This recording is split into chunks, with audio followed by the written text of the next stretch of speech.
So, who is Doyon Limited? And Doyon Limited is Interior Alaska's Alaska Native Regional Corporation. Clear as mud?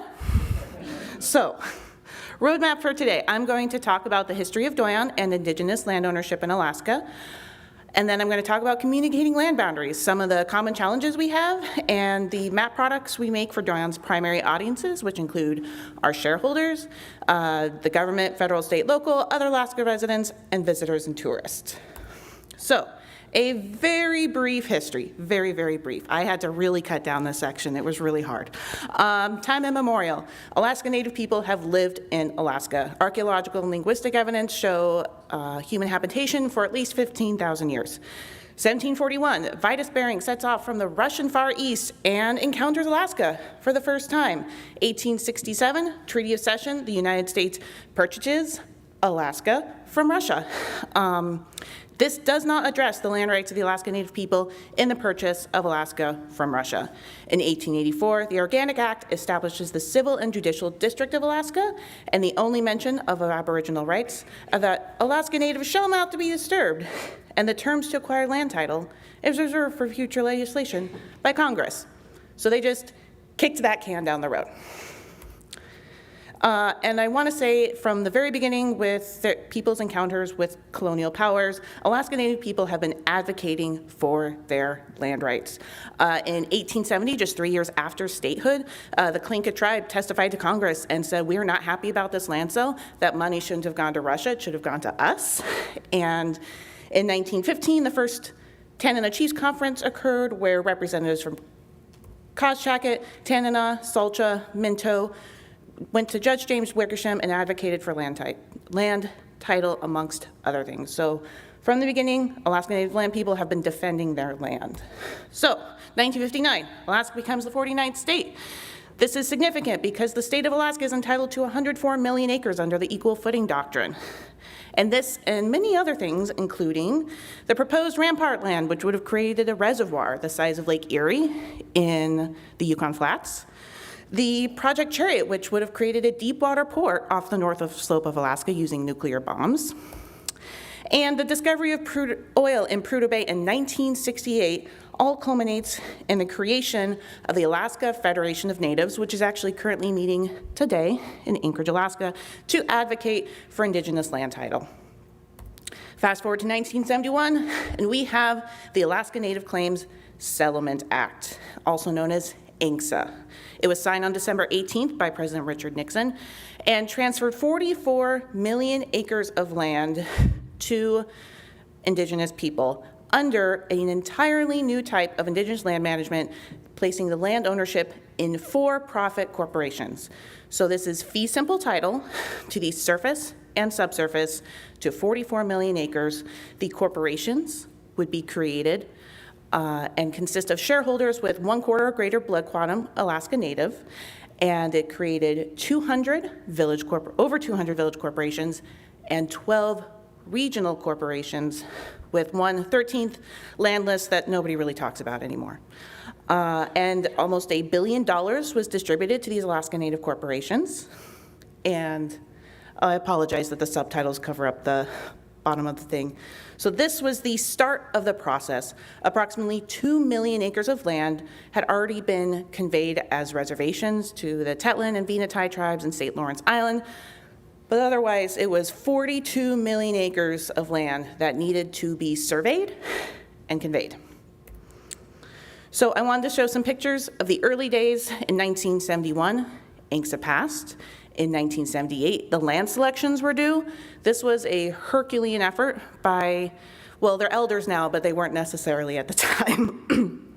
Selecting their land, it involved planes and boats and snow machines traveling out and bringing USGS topo maps out to villages, figuring out, where's our village, where's our subsistence, where are our trap lines, how do we take all this traditional knowledge and translate it to this new cartographic entity that we can translate further into a legal description that we can give to the federal government so we can receive our lands.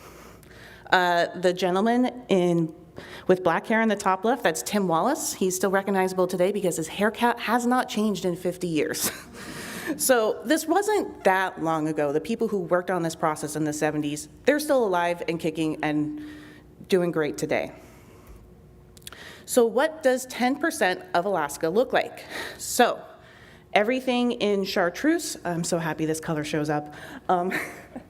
Everything in Chartreuse is Alaska Native ownership. So the dashed outlines show the regional corporation boundaries.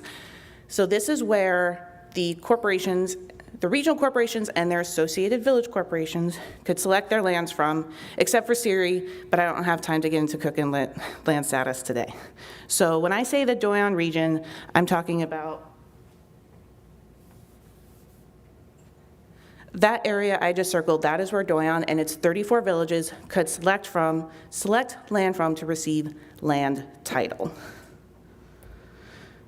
So we have all this land. I just showed you a map that had land on it. But what are some of the challenges we have in showing Doyon's land ownership? Everyone loves a good size comparison chart. Shout out to John Nelson for the tutorial. So Alaska reaches basically from coast to coast. On the bright side, the Aleutians and the Panhandle are not my problem at work. However, Doyon Limited, which is highlighted in the darker yellow, is still pretty big. It's approximately the size of Arizona and New Mexico. So Doyon has 12 million acres of land over functionally the size of Arizona and New Mexico. This is 5 state plain zones. Even picking a projection for work is a non-trivial task.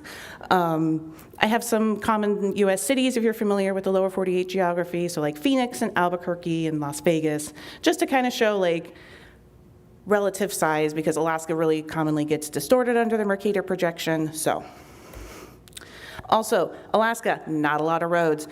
This map shows the DOT road center lines. If you don't see a black line, a road doesn't exist. I also digitized our cell coverage, which is functionally non-existent in a lot of areas, and in the areas it does exist, especially in the orange, that's just talk and text. You're not streaming Netflix. You're not downloading a 20 megabyte file. You might get a text out, and I can speak from personal experience. So this map is a little chaotic. This is Doyon, and it's 34 village corporations. Some of the challenges are we have 34 villages, 25 village corporations, because some of them merged. There are 36 tribes in the Doyon region, and we have over 20,000 shareholders. We have a plethora of partners. So at this time, we have 11.8 million acres in combined land management. Doyon is directly responsible for the surface and subsurface of 8.2 million acres, while the village corporations have the surface title to 3.6 million acres. Some of our village corporations gross up to $124 million annually. Some make $40,000 and have 1 part-time employee. So one of our goals is to treat every one of our village corporations equitably and to give everyone what they need. And also land conveyance. It's still in progress. We have 362,000 acres of land left, which I guess when you compare it to 11.8 million seems like a small number, but it's still 362,000 acres. In 2019 to 2021, we had a lot of land that was conveyed along the Taylor Highway. This is an area that's popular for recreation. It's also outside the cell phone reception. And so one of our challenges is, as land is conveyed to us, we want to tell people about these new land boundaries and inform new people of both Alaska residents who are used to the existing land boundaries, and then also visitors of where this new land is at. And then also, if that wasn't enough, our lands data was mostly digitized before the snapping tool was invented. And it was on, that's the story I'm telling myself. And so it was accurate down to the section level. And so down to, we have 1 square mile. So it was mostly accurate, but it was not precise. And my predecessor worked over 40 years slowly digitizing the rivers. This map shows some of the changes. So everything in green was subtracted from our land data. Everything in pink was added. And just keep in mind, each one of those large squares is 23,000 acres. So we're 5 million acres down on our land data. We got 6 million acres to go. So what do we create for our shareholders? We have 20,700 of them. I kept saying 20,000. Our comms lady kept saying 20,700. So now that number is stuck in my head. A lot of us use online map products, so we have an online web map. This shows really just simple land boundaries of our village corporation land and Doyon land. I mentioned earlier that Doyon has title to the subsurface land in villages. Under NACIS, after much litigation in the 80s, established that gravel is a subsurface commodity. And so one of the most important things that Doyon has ownership of is gravel, because you can't do anything in the village. You can't build a house, fix a road, repair anything without gravel. And so one of the products we've created is a gravel map. Our gravel guy consolidated a bunch of information from DOT and various internal reports, put that into SharePoint, recreated a web map. It's honestly probably one of the most useful web products I've ever made in my life, right up there with adding the milepost to our web map. And we also create paper maps for shareholders. One of my first projects was a grayscale map series for each village, because a lot of the villages, the only FedEx or Kinko's is in Fairbanks. So we wanted to create a product that was easy for our shareholders to print at home on a home printer. And then we're often notified by federal agencies for required consultation about impacts to or near Doyon and Village Corporation land. However, they helpfully put this in legal descriptions, which if you've ever read Tier 3 North, Range 13 West, Section 7, you know where that's at, right? Off the top of your head, you can know if that's gonna impact your trap line. So one of the second map series we made was a 36 by 48 map series that just shows Village Corporation land, Doyon land, with clear labels for the MTRS grid. However, next problem was where people are like, well, that township right here, who owns that? So that starts our next map series, which are a series of land status maps in letter, tabloid, 18 by 24, 36 by 48, and 42 by 72, showing land status for all of our villages. Obviously, I use a lot of Esri's map series because I'm not doing 34 layouts individually for each of them. I call this my one map to rule them all. I made this list here. It shows land status, color choices courtesy of the BLM, plus different colors for Doyon villages, native allotment ownership, 17B easements, which are easements that are specific to INCSA, and then also contact information if people have questions. And we also provide search and rescue maps for our shareholders. It's usually on a as requested basis. Next, communicating land boundaries with government agencies. So to give you an idea of what our neighbors look like, orange is private ownership. You may note that you don't see a lot of orange on this map.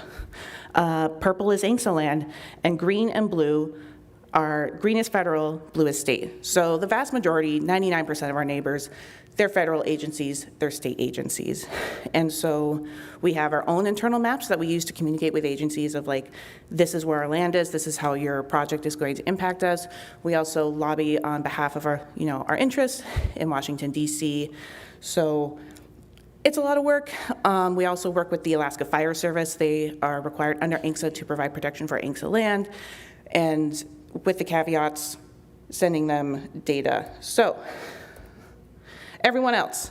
So, we try to take a proactive approach, because who just Googles land status if you're not a person in this room? We have a lot, we have a lot of signs that we post everywhere, both like on the land boundaries and in places where people commonly look. We created this map to post at Wright Air, which is the gateway airline for interior Alaska, to show, hey, if you're traveling, this is the land status of the area you're looking at. We're really trying to get people curious about what land boundaries are and reach out to us before they're not in cell reception. So we also have online web apps for people. This is really popular. You want to go berry picking, where's your land? I'm like, great, go to our website, look at the mileposts, take note of those. We also georeference maps that people can download to use on events or other third-party maps. So, Doyon Limited is an indigenous landowner in interior Alaska, managing 12 million acres of land. We work with shareholders, government agencies, Alaska residents, and the general public. We have a variety of GIS products available, both digital and paper, with caveats. And everything is a work in progress. That QR code leads to our land map, though it doesn't work with the subtitles on. And thank you very much for your time. Okay, first question, how big is our team? We have a VP, we have an admin, we have a gravel guy, we have a trespass and permits lady, we have a geo, we have 2 GIS people. But everybody has access to ARC. It's the perk of being a for-profit corporation. Our IT budget is fantastic, so everyone has access to ARC, and a lot of people make their own maps. We have 2 people dedicated to GIS. Second question, why the checkerboard? I've heard multiple hypotheses. One is that it mimics the railroad pattern of ownership. One is that it would keep inks of land from essentially creating a moat around the Yukon River. That's the less generous interpretation. More generous is that it extended land ownership farther away from the river, allowing people more area to subsist on. So the question is, does Doyon employ non-native people? And the answer is yes, because I am not native. But there is a preference for shareholder hire, and one of the really other projects that we're working on is trying to get younger folks interested in GIS and cartography. And so I'm involved in mentoring younger students at UAF and at the high school level.